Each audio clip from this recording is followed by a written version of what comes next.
തമിഴ്നാട് രാഷ്ട്രീയം വീണ്ടും ഒരു വൻ രാഷ്ട്രീയ പോരാട്ടത്തിലേക്ക് നീങ്ങുകയാണ്. ഭരണം കയ്യിലുണ്ടെങ്കിലും നിയമസഭയിൽ ഒറ്റയ്ക്ക് കേവല ഭൂരിപക്ഷം ഉറപ്പിച്ച് അട്ടിമറികളെ പ്രതിരോധിക്കാനുള്ള മുഖ്യമന്ത്രി വിജയുടെയും അദ്ദേഹത്തിന്റെ പാർട്ടിയായ TVKയുടെയും മാസ്റ്റർ പ്ലാനുകൾക്കുമേൽ വീണ്ടും ഒരു വലിയ തിരിച്ചടി വീണിരിക്കുകയാണ്.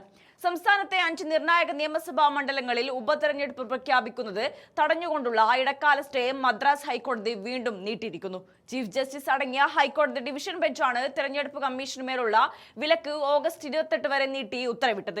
നേരത്തെ ജൂലൈ 31 വരെയായിരുന്നു കോടതി സ്റ്റേ ഏർപ്പെടുത്തിയിരുന്നത്.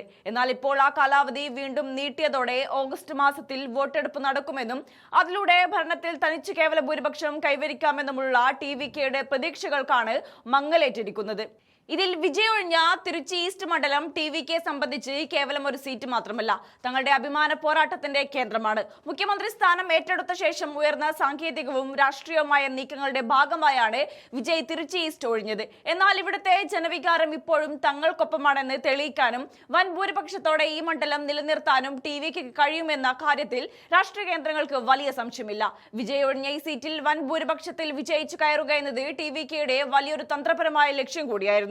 പക്ഷേ തിരുച്ചി ഈസ്റ്റ് അടക്കമുള്ള 5 മണ്ഡലങ്ങളിലും വോട്ടെടുപ്പ് തടഞ്ഞുകൊണ്ട് കോടതി സ്റ്റേ ഉത്തരവ് നീട്ടിയതോടെ ആ പദ്ധതികളെല്ലാം തന്നെ ഇപ്പോൾ അനിശ്ചിതത്വത്തിലായിരിക്കുകയാണ്. കഴിഞ്ഞ തെരഞ്ഞെടുപ്പ് ഫലങ്ങൾ ചോദ്യം ചെയ്തുകൊണ്ട് ഈ മണ്ഡലങ്ങളുമായി ബന്ധപ്പെട്ട് സമർപ്പിക്കപ്പെട്ട ചില തെരഞ്ഞെടുപ്പ് ഹർജികൾ നിലവിലുണ്ടെന്ന സാങ്കേതിക കാരണമാണ് ഹൈക്കോടതി ചൂണ്ടിക്കാണിക്കുന്നത്. ഹർജികളിൽ അന്തിമവിധി വരുന്നതിന് മുൻപ് ഉപതെരഞ്ഞെടുപ്പ് നടത്തുന്നത് വലിയ നിയമക്കുരുക്കുകൾക്ക് വഴിതെളിക്കുമെന്ന് കാണിച്ച് സമർപ്പിക്കപ്പെട്ട പൊതുതാൽപര്യ ഹർജിയിലാണ് കോടതിയുടെ ഈ ഇടപെടൽ. എന്നാൽ ഇതിന് പിന്നിൽ മറ്റ് ചില രാഷ്ട്രീയ നീക്കങ്ങളുണ്ടെന്ന ശക്തമായ സംശയങ്ങളും ആരോപണങ്ങളും രാഷ്ട്രീയ കേന്ദ്രങ്ങളിൽ ഉയരുന്നുണ്ട്. പഴയ തെരഞ്ഞെടുപ്പ് ഹർജികൾ നിലനിൽക്കുന്നുണ്ടെന്ന കാരണം പറഞ്ഞു ഉപതെരഞ്ഞെടുപ്പുകൾ അനിശ്ചിതമായി നീട്ടിക്കൊണ്ടുപോകുന്നത് പുതിയൊരു തന്ത്രമാണ് ഇവിടെ പയറ്റുന്നത് എന്നാണ് പ്രധാന വിമർശനം. വിജയ് സർക്കാരിനെ അട്ടിമറിക്കാനും നിയമസഭയിൽ ഭൂരിപക്ഷം തികക്കാതെ സർക്കാരിനെ അസ്ഥിരപ്പെടുത്താനും അണിയറയിൽ വൻ നീക്കങ്ങൾ നടക്കുന്നുണ്ടെന്ന വൻ ആരോപണങ്ങൾ നിലനിൽക്കുന്ന സമയമാണിത്. അടുത്തിടെ രാജ്യത്തൊട്ടാകെയുള്ള 7 നിയമസഭാ മണ്ഡലങ്ങളിലെ ഒഴിവുകളിലേക്ക് കേന്ദ്ര തെരഞ്ഞെടുപ്പ് കമ്മീഷൻ വിജ്ഞാപനം ഇറക്കിയപ്പോഴും തമിഴ്നാടിനെ പൂർണ്ണമായും ഒഴിവാക്കിയത് വലിയ ചർച്ചയായിരുന്നു. ഇതിനു പിന്നാലെയാണ് ഇപ്പോൾ ഹൈക്കോടതിയിൽ നിന്നുള്ള ഈ നിർണായക ഉത്തരവും വന്നിരിക്കുന്നത്. കേസിൽ കേന്ദ്ര തെരഞ്ഞെടുപ്പ് കമ്മീഷനോടും തമിഴ്നാട് സർക്കാരിനോടും ഹൈക്കോടതി വിശദീകരണം തേടിയിട്ടുണ്ട്. വിഷയം കൂടുതൽ വിശദമായ വാദത്തിനായി മാറ്റിവെച്ചിരിക്കുകയാണ്.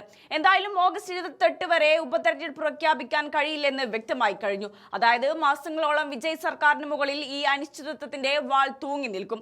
എന്നാൽ തിരിച്ചടികൾ എത്ര വന്നാലും വിജയ് ഒഴിഞ്ഞ തിരുച്ചി ഈസ്റ്റ് നിലനിർത്തിക്കൊണ്ട് ശക്തമായ തിരിച്ചുവരവ് നടത്താൻ TVKക്ക് കഴിയുമോ? കേവല ഭൂരിപക്ഷം എന്ന നിർണായക കടമ്പ കടക്കാൻ തമിഴകത്തിന്റെ ദളപതി ഇനി എന്തൊക്കെ രാഷ്ട്രീയ തന്ത്രങ്ങളാകും പുറത്തെടുക്കുക?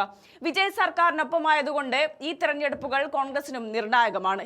ഇതാണ് രാജ്യം ഉറ്റുനോക്കുന്നത്. കോടതിയുടെ അടുത്ത നിലപാടും അതിനുശേഷമുള്ള തെരഞ്ഞെടുപ്പ് കമ്മീഷന്റെ പ്രഖ്യാപനവുമാവും തമിഴ്നാട് രാഷ്ട്രീയത്തിന്റെ അടുത്ത ഭാവി നിർണ്ണയിക്കുക.